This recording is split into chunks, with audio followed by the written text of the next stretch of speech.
wabarakatuh. Sahabat yang beriman, apa tanda-tanda siksa kubur yang telah menanti manusia di dunia jika tak segera bertaubat? Berikut ulasannya. Setiap manusia pasti akan menemui kematian. Allah Subhanahu wa taala berfirman, "Kullu nafsin dha'iqatul maut." Setiap yang bernyawa pasti akan mati. Hanya kepada Kami kamu dikembalikan. Quran Surat Al-Ankabut ayat 57. Setelah manusia meninggal dunia, maka akan berhadapan dengan alam kubur. Apakah mendapat nikmat kubur atau ditimpa azab kubur? Imam Ibnul Qayyim Al-Jauziyah dalam kitabnya Ar-Ruh menerangkan, banyak hal yang menyebabkan seseorang ditimpa azab kubur. Secara umum manusia diazab karena kezahilan mereka terhadap Allah Subhanahu wa taala, tidak melaksanakan perintahnya dan melanggar larangannya. Allah tidak akan mengazab ruh yang mengenalnya, mencintainya, melaksanakan perintahnya, dan meninggalkan larangannya. Barang siapa yang menjadikan Allah marah dan murka, lalu dia tidak bertaubat dan mati dalam keadaan demikian, maka dia akan mendapat azab di alam barzah sesuai dengan kemurkaan Allah. Syekh Muhammad bin Shaleh Al-Utsmani berkata, azab kubur bagi orang kafir terjadi terus-menerus dan tidak akan terputus. Mereka adalah golongan orang-orang yang terus-menerus dalam azab kubur sampai datangnya kiamat dan dimasukkan ke dalam neraka. Bagi orang-orang yang beriman yang berbuat maksiat, Allah Subhanahu wa taala mengazab mereka dengan sebab dosa-dosa mereka. Di antara mereka ada yang diazab terus-menerus, ada yang panjang masanya dan ada pula yang tidak, bergantung dari dosa mereka serta ampunan Allah Subhanahu wa taala. Berikut adalah di antara sebab seseorang ditimpa azab kubur. 1. Kekafiran dan kesyirikan. Allah berfirman bagaimana azab yang menimpa Fir'aun dan bala tentaranya. Dan Fir'aun beserta kaumnya dikepung oleh azab yang amat buruk. Kepada mereka dinampakkan neraka pada pagi dan petang. Dan pada hari terjadi kiamat, lalu diperintahkan kepada malaikat, masukkanlah Fir'aun dan kaumnya ke dalam azab yang sangat keras. Quran Surat Al-Ghafir ayat 45-46. 2. Manusia munafik.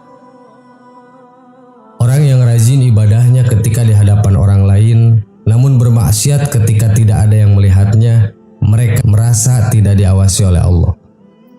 Ini adalah di antara ciri manusia munafik yang kelak akan ditimpa siksa kubur.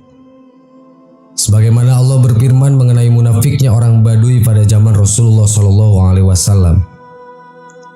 Di antara orang-orang Arab Badui yang tinggal di sekelilingmu, ada orang-orang munafik dan juga di antara para penduduk Madinah. Mereka keterlaluan dalam kemunafikannya. Kamu Muhammad tidak mengetahui mereka, tetapi kami mengetahuinya. Nanti mereka akan kami siksa 2 kali, kemudian mereka akan dikembalikan kepada azab yang besar. Quran Surat At-Taubah ayat 101. 3. Tidak menjaga diri dari air kencing. Tidak menjaga diri saat buang air kecil adalah perkara yang dianggap sepele. Namun sebenarnya perkara ini termasuk ke dalam dosa besar. Air kencing termasuk najis, maka tubuh, pakaian atau bagian yang terkena air kencing harus dibersihkan. Jika tidak dibersihkan, maka dapat menyebabkan tidak sahnya sholat dan menjadi sebab siksa kubur. Bersihkanlah diri dari air kencing, karena sesungguhnya kebanyakan siksa kubur berasal dari air kencing. Ad-Daruqutni. Kebanyakan azab kubur itu disebabkan dari air kencing. Hadis riwayat Ahmad. Tidak membersihkan diri dari kencing ketika buang hajat termasuk dosa besar. Juga termasuk perbuatan yang kurang baik. Ketika sebagian orang, baik orang tua maupun anak-anak, laki-laki atau wanita, buang air di pinggir jalan. Jagalah dirimu dari 3 tempat yang membawa laknat. Buang hajat di tempat berkumpulnya air, di jalan raya dan di tempat bernaung. Hadis riwayat Abu Daud.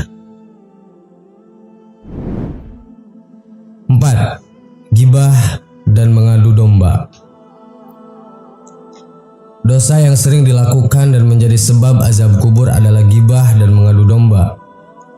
Ghibah adalah engkau menyebutkan mengenai saudaramu dengan hal-hal yang tidak ia sukai. Hadis riwayat Muslim.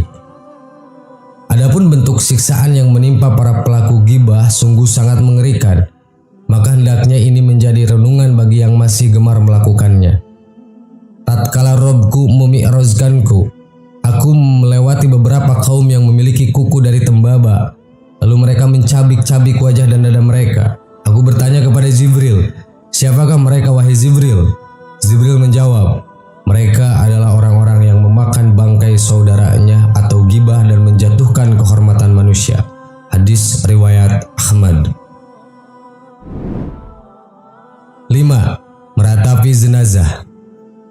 Berhati-hati ketika menghadapi jenazah. Ratapan yang berlebihan mengakibatkan si mayit akan ditimpa azab. Sesungguhnya mayit itu akan diazab karena ratapan keluarganya. Hadis muttafaqun alaih. Mayit itu akan diazab di kuburnya dengan sebab ratapan atasnya.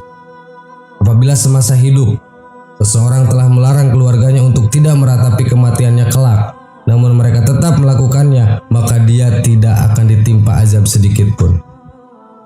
Sahabat yang beriman, demikianlah pertanda siksa kubur sudah menanti manusia jika melakukan hal yang tadi.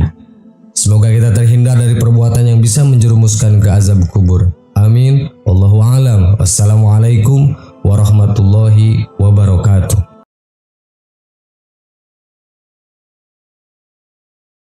Bismillahirrahmanirrahim. Assalamualaikum warahmatullahi wabarakatuh. Sahabat yang beriman, setiap yang hidup pasti akan mengalami kematian. Salah satu tempat yang pasti akan menjadi tujuan terakhir saat manusia telah meninggal adalah kuburan. Di tempat tersebut manusia akan memulai mempertanggungjawabkan setiap amal perbuatan baik dan buruknya selama hidup di dunia. Ternyata kuburan setiap harinya berseru meneriakan peringatan kepada manusia tentang hal yang harus dipersiapkan sebelum masuk ke alam kubur.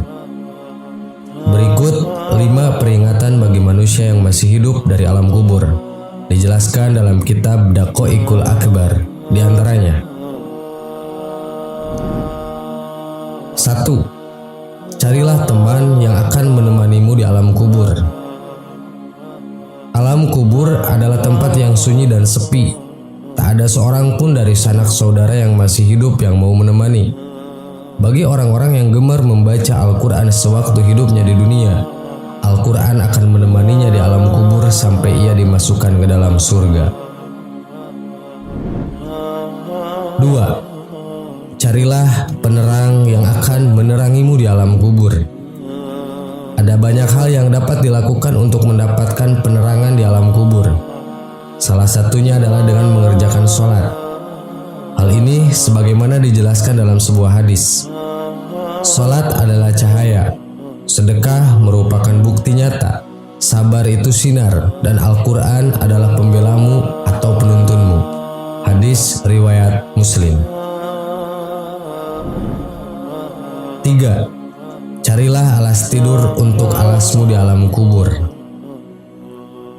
Amal soleh dan kebaikan-kebaikan yang dilakukan selama hidup di dunia nantinya akan menjadi alas tidur bagi mayit di alam kubur. Salah satu amal soleh itu adalah membaca Al-Quran. Selain akan menjadi teman di alam kubur, Al-Quran akan memberikan alas tidur bagi si mayit kelak di alam kubur. Hal tersebut sebagaimana disampaikan oleh Al-Bazar dalam kitab La'alli Masnunah yang menjelaskan bahwa kelak Al-Quran akan menghamparkan tempat tidur dari Permadani Sutra yang penuh dengan kasturi dari Mala'il A'la. 4. Bawalah racun dari bumi untuk membunuh ular di alam kubur. Bagi orang-orang yang beriman, racun untuk membunuh ular di alam kubur itu adalah bacaan Bismillahirrahmanirrahim. Dengan membaca ini, berarti seseorang telah menghambakan diri sepenuhnya kepada Allah. Ular penyiksa di alam kubur itu bernama ular tinin. 5. Perbanyak membaca kalimat tauhid.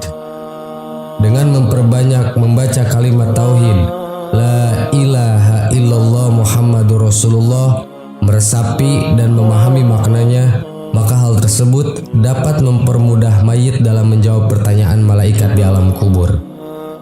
Hal tersebut dikarenakan kalimat ini merupakan zikir yang paling utama. Barang siapa di akhir hayatnya mengucapkan kalimat tauhid ini, maka ia mendapatkan jaminan surga. Sahabat yang beriman, demikianlah 5 peringatan yang diteriakan oleh kuburan kepada manusia setiap harinya. Hanya saja kita tidak diperkenankan oleh Allah untuk mendengar teriakan tersebut.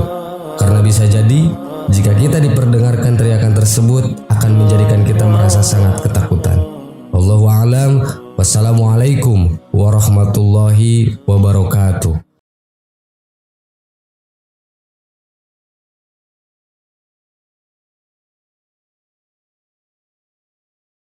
Subhanallah walhamdulillah wa la ilaha illallah wallahu akbar. Subhanallah